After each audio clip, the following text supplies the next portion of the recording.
The smell of roasted coffee still makes my stomach twist. That Sunday morning in Ohio had started peacefully. I woke up early, made breakfast, and tried my best to make the table look perfect. I wanted things to go smoothly because Ethan's parents were visiting, and my mom was coming too. It was rare to have both families together, and I hoped it would be a chance for them to finally see that I wasn't the outsider they thought I was. Ethan was quiet while we prepared the food. He didn't say much, just kept checking his phone and avoiding eye contact. I felt uneasy, but I pushed the feeling away. When Robert and Margaret arrived, they were dressed as if they were attending a business meeting. My mom greeted them politely, trying to keep things warm and friendly. But from the moment Robert sat down, I could feel his judgment filling the room. He started with small jabs about the food, interesting recipe choice, and then moved on to me. He said things like, "You're lucky Ethan is patient. Most men wouldn't tolerate a wife who doesn't come from the same class." His words were sharp, cutting into the quiet air. Ethan didn't say anything. He just sat there, pretending to be focused on his plate.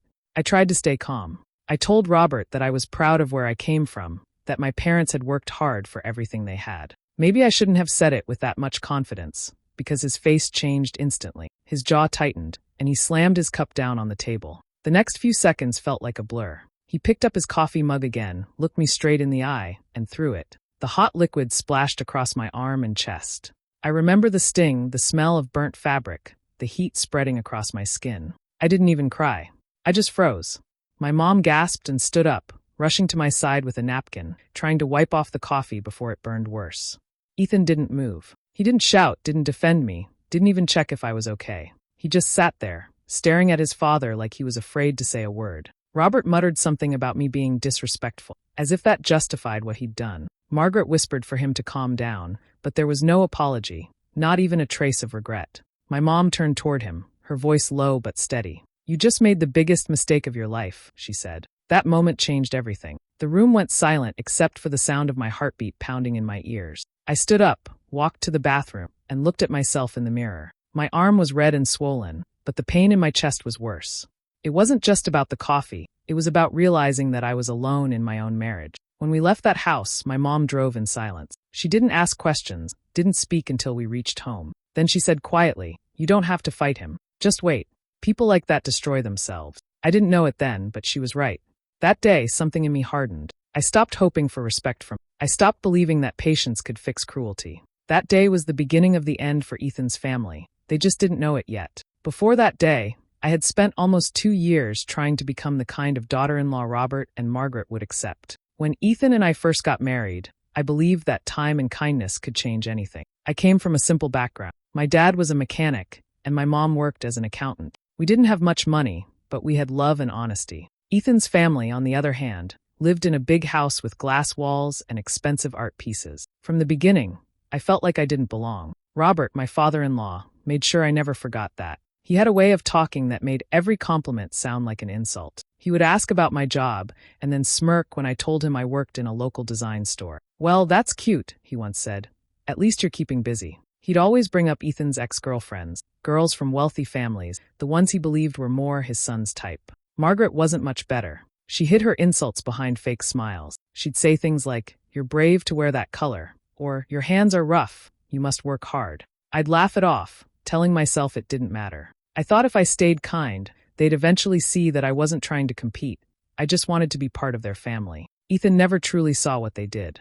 Every time I tried to talk to him, he'd sigh and say, "They're old-fashioned. Don't take it personally." But it was personal. It was about me never being enough for them. Not pretty enough, not rich enough, not polished enough. And the worst part was that I kept trying anyway. I cooked their favorite meals. I went to their family events. I smiled even when I wanted to cry.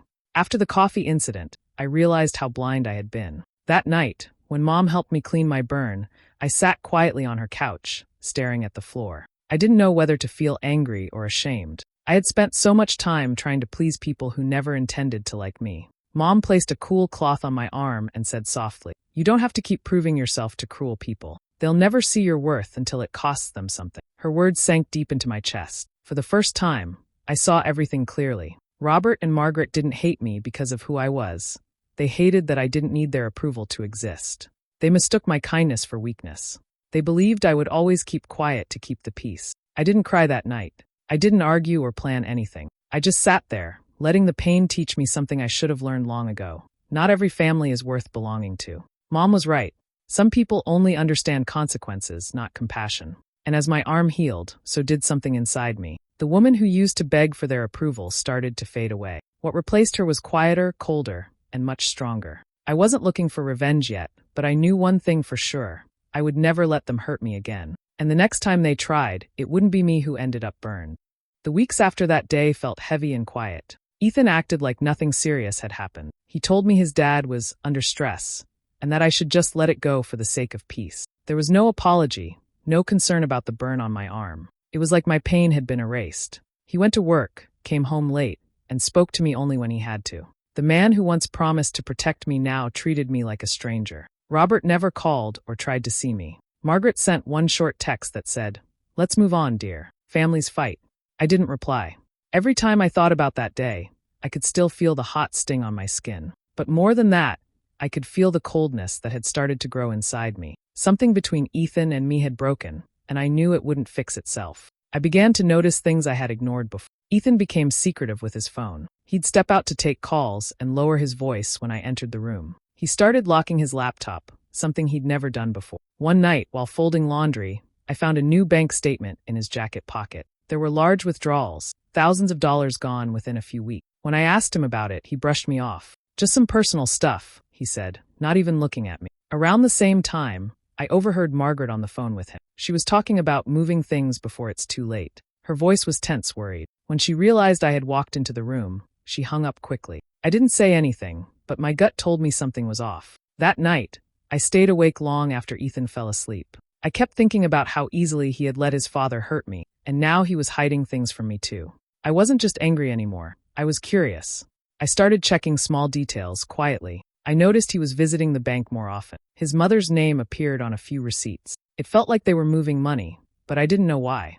Then one night, everything became clear. Ethan was in the living room, talking on the phone. His voice was low, but I could still hear him. "She'll never fight back, Mom," he said. "She's too soft." I froze behind the hallway wall. My heart sank at first, then something inside me shifted. They had mistaken my silence for weakness. They thought they could do whatever they wanted, and I would just sit quietly, pretending not to notice. But they were wrong. I walked back to the bedroom that night and stared at the ceiling for hours. I didn't cry or confront him. I just made a quiet promise to myself. I was done being soft. I didn't know how yet, but I would make sure they understood that the woman they thought they could humiliate wasn't powerless. From that moment on, I stopped talking as much. I started watching, listening, and waiting. Ethan didn't notice, but I was already pulling away. My mother's words echoed in my mind. People like them destroy themselves. Maybe she was right, but I wasn't going to just wait this time. I would help them along the way. When I finally told my mom everything, the silence, the lies, the words I overheard, she didn't react the way I expected. She didn't raise her voice or tell me to leave Ethan right away. Instead, she sat across from me at her kitchen table, sipping her tea slowly. Her calmness made me nervous. After a long pause, she said, "Honey, sometimes revenge isn't fire. It's frost."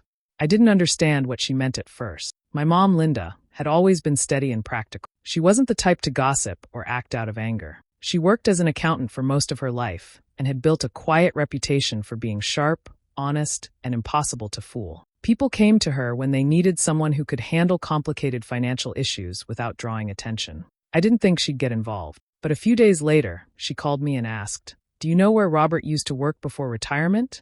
I told her the company name, thinking she was just curious. She nodded slowly and said nothing more. Over the next week, she spent more time in her office than usual. I could hear her typing for hours, making phone calls in that calm, professional tone of hers. One afternoon, she showed me a stack of documents she had pulled together. "Robert's company has a board member I used to do accounting for," she said. "He mentioned something odd years ago about missing pension records, but it was brushed under the rug. I think your father-in-law had something to do with it." I was shocked. "You think he stole from the company?" She didn't look up from the papers.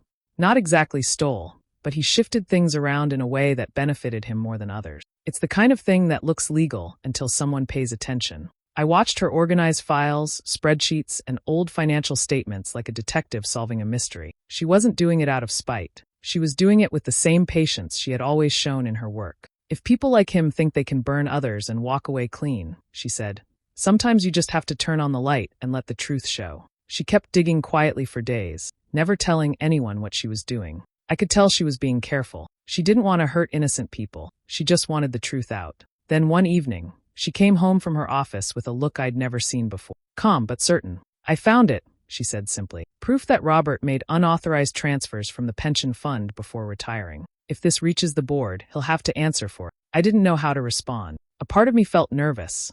This wasn't just a family issue anymore. But another part of me felt something new, relief. For the first time, I realized that Robert wasn't untouchable. Mom placed her hand on mine and said softly, "You don't need to fight with words or anger. Just let the truth do the work." That night, as I sat in her living room, I thought about how quiet power could be. My mom didn't shout or make threats, yet she was about to bring down a man who had once believed he was above everyone. It wasn't dramatic or loud. It was calm, cold, and certain. And for the first time since that horrible day, I felt something I hadn't felt in a long time: hope.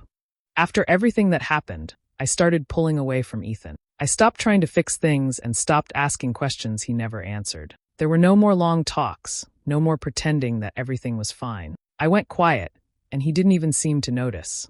The distance between us grew a little more every day. Around that time, I began to notice cracks forming in the perfect image his family always showed the world. Margaret had been planning one of her big charity galas, something she did every year to show off her wealth and social connections. Suddenly, it was canceled without explanation. When I asked Ethan about it, he shrugged and said his mother was taking a break. But I could tell from the tension in his voice that something was wrong. Robert, too, seemed on edge. He started making nervous phone calls at odd hours, speaking in short, angry bursts. Sometimes I caught snippets of his conversations, words like audit, meeting, and documents.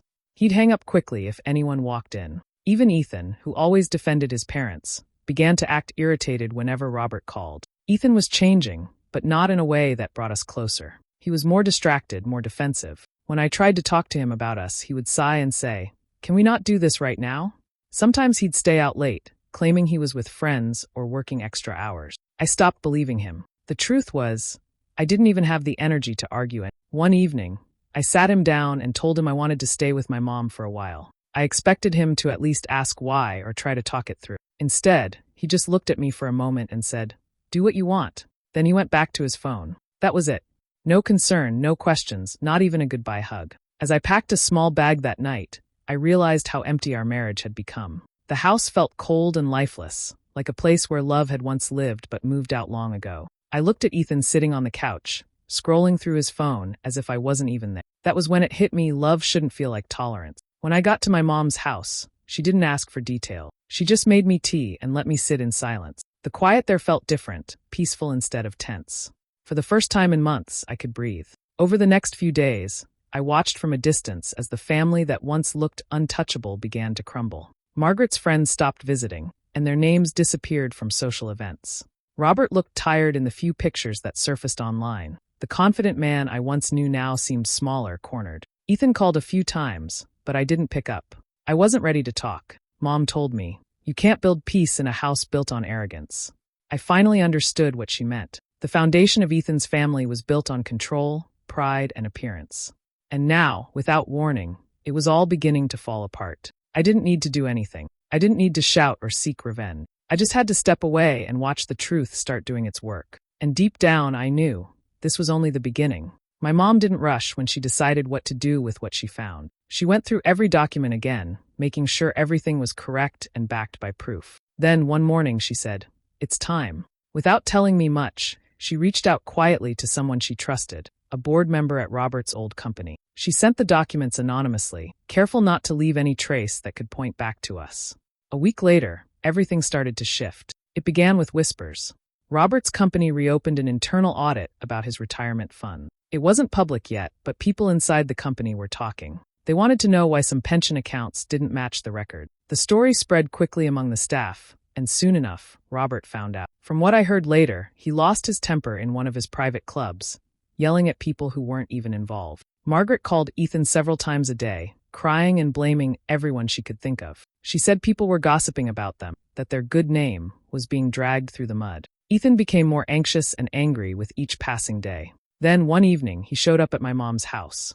I hadn't seen him in weeks. He didn't knock. He just walked straight in, his face red and his hands shaking. My mom was in the kitchen, but I could tell from the way she looked up that she already knew this moment would come. Ethan started shouting before I could even speak. "What did you do?" he yelled. "You went after my father. You and your mother ruined him." I stayed calm. There was no reason to shout back. He stood there, pacing, running his hands through his hair. I had never seen him this angry before, and for the first time, I didn't feel scared. I felt done. "I didn't ruin him, Ethan," I said quietly. "He did that himself when he threw that coffee." He froze.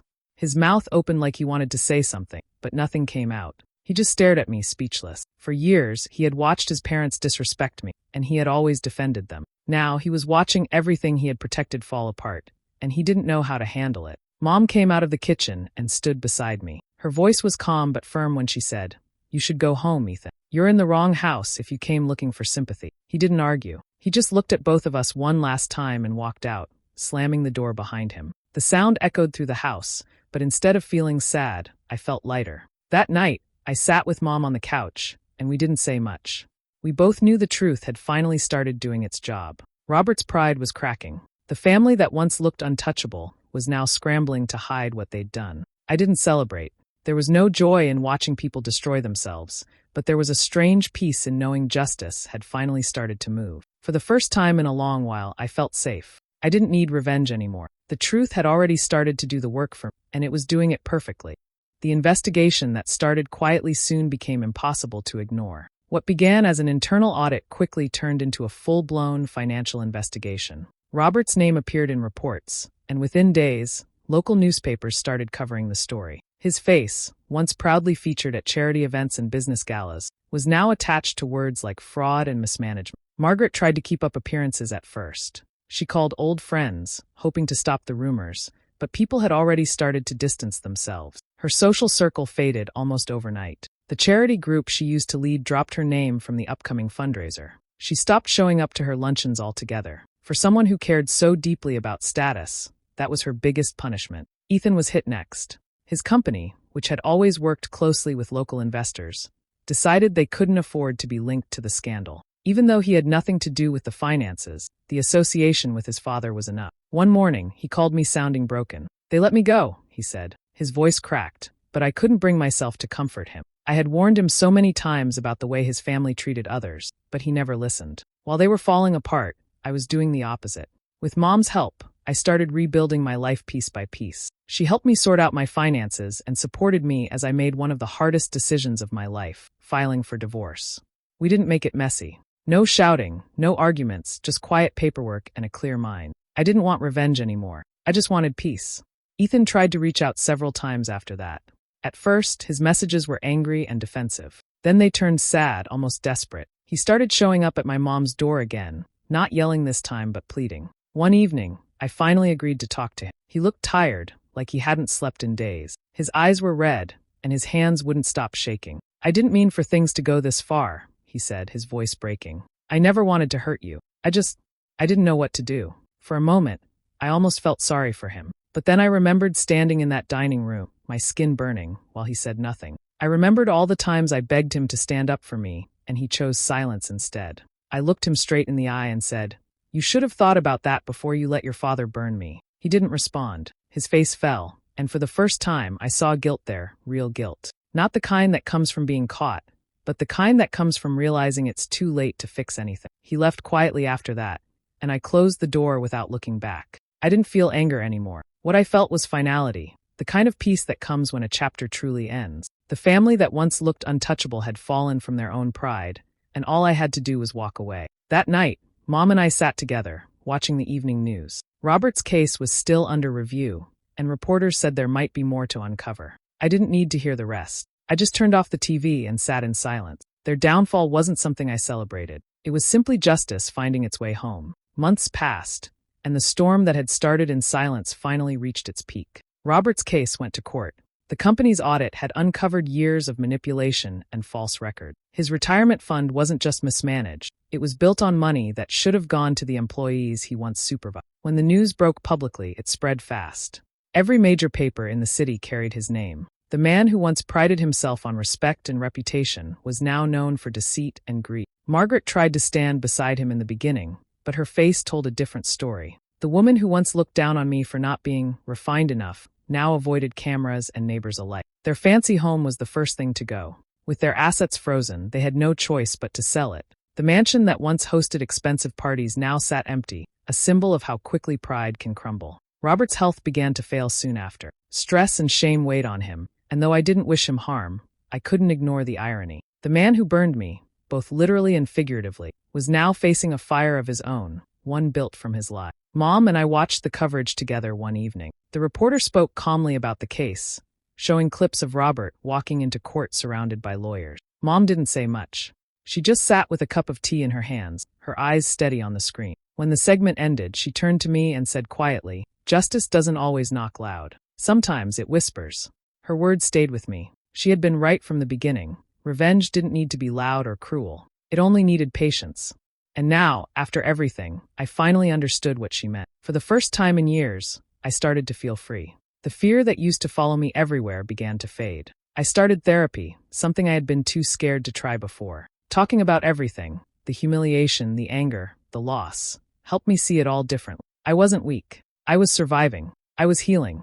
Soon after, I found a new job. It wasn't glamorous, but it felt good to earn something that was entirely mine. My coworkers didn't know my story, and I liked it that way. For once, I wasn't defined by someone else's name or family. One day, I received a message from an unknown number. It was Ethan. He wrote, "I just wanted to say I'm sorry. I still think about you." I stared at the screen for a long moment. There was a time when I would have replied, maybe even forgiven him. But that time was long gone. Without a second thought, I blocked his number. There was no satisfaction in it, no drama, just quiet closure. That evening, I sat by the window, watching the sunset. The sky was calm, painted in soft shades of gold and pink. For the first time in a long time, I felt peace. Not the kind that comes from winning, but the kind that comes when you finally stop fighting battles that were never yours to begin with. Their downfall had never been my victory. My real victory was finding myself again, learning that silence can be strength, and that walking away can sometimes be the loudest justice of all. A year later, life looked completely different. I had finally moved into my own little house, not big or fancy, but full of warmth and peace. It sat on a quiet street lined with tall trees, the kind that whispered in the wind. The first thing I did after moving in was buy flower seed. I remembered how Robert used to laugh when I talked about wanting a garden, saying things like, "Flowers don't feed anyone, they're pointless." Maybe that was why planting them felt so right. Each seed I put into the soil felt like reclaiming a part of myself that had been buried. When the first blooms appeared, soft yellows, deep purples, and a few wild pinks, I couldn't stop smiling. I'd come outside every morning with a cup of coffee, sit on the porch, and just breathe. There was no shouting, no tension, no waiting for someone's approval. Just peace. The kind of peace that's quiet, simple, and earned. Mom moved into a small place just a few blocks away. We saw each other almost every weekend. Saturdays were for cooking, homemade meals that filled the house with laughter and the smell of cinnamon or roasted chicken. Sundays were for walks in the park or just sitting in the garden, sharing stories. We didn't talk much about the past anymore. We didn't need to. The silence between us wasn't heavy like before. It was full of understanding. Sometimes, when I rolled up my sleeves to water the plants, I'd catch a glimpse of the faint scar on my arm. It had faded, but it was still there, a small, shiny reminder of the day everything changed. For a long time, I used to hate looking at it. It reminded me of pain, betrayal, and humiliation. But now I saw it differently. That scar wasn't a mark of weakness anymore. It was proof. Proof that I had survived something meant to break me. Proof that I had walked through fire and come out stronger. The nights were my favorite part of the day. I'd sit by the window with the lights dimmed, the soft hum of the city in the distance, and think about how far I'd come. The anger that once fueled me was gone. So was the hurt. What remained was calm, a quiet kind of happiness that didn't need to prove anything. I didn't follow the news about Robert or his family anymore. I didn't care where Ethan was or what he was doing. Their story had ended for me. They were chapters closed, lessons learned. I no longer lived in their shadow or carried their words in my heart. Sometimes Mom would look at me with that proud little smile of hers and say, "You did it, sweetheart." And I knew she was right. I had rebuilt my life from ashes. I had turned pain into peace, scars into strength. As I sat one evening, watching the sun sink behind the trees and the flowers sway gently in the evening breeze, I whispered to myself, I won. Not because I destroyed them, but because I built something beautiful from what they tried to ruin. Months after I had settled into my new life, a letter arrived in the mail. It was addressed in neat handwriting that I recognized immediately, Margaret's. For a moment, I just stared at it, unsure whether to open it or toss it away. My heart didn't race like it used to when I saw their names. I wasn't angry anymore, just curious. I finally opened it. Inside was a single page. Her words were short, shaky, and full of something I had never seen from her before: humility. She wrote, "We lost everything, but maybe it's what we deserved. I'm sorry." There was no defense, no excuses, just that simple apology. I sat there for a while, holding the letter, reading it again and again. A year ago, I might have cried or felt vindicated, but now I just felt calm. I didn't want revenge anymore. I didn't even want closure from her. The truth was, I already had it. I had found it in my peace, in my freedom, in my quiet mornings and blooming garden. So I didn't reply. Some stories don't need an ending. Some people don't need to come back into your life just to close the chapter. Silence was my answer, and it was enough. That evening, Mom came over, carrying 2 mugs of coffee. We sat together on the porch, watching the sun dip below the horizon. The flowers I had planted swayed in the breeze, and for a moment, everything felt exactly as it should. Mom handed me 1 mug and smiled. "You look lighter these days," she said softly. I smiled back, feeling the warmth of the cup against my palm. "I think I finally am," I replied. After a long pause, she looked toward the horizon and said, "Funny, isn't it? How the same thing that burned you became the fire that freed you." I laughed quietly, the sound blending with the rustling leaves. "Yeah," I said, "you're right." The world felt still around us. The smell of coffee, the sound of crickets, the faint glow of the setting sun, it all wrapped around me like comfort. I thought back to that day, the one that started it all. The pain, the fear, the humiliation. It had felt like the end of everything back then. But sitting there now, I realized it had been the beginning. That day wasn't the day I was broken. It was the day I began. The day I learned that strength doesn't always roar, and healing doesn't always look dramatic. Sometimes it's quiet, steady, and found in small, peaceful moments like this one. I leaned back in my chair, took a slow sip of coffee, and smiled. Life had come full circle. The same drink that once caused me pain was now in my hands again, warm and gentle. It no longer symbolized anger. It symbolized freedom. The fire that once tried to destroy me had, in its own strange way, lit the path that led me home.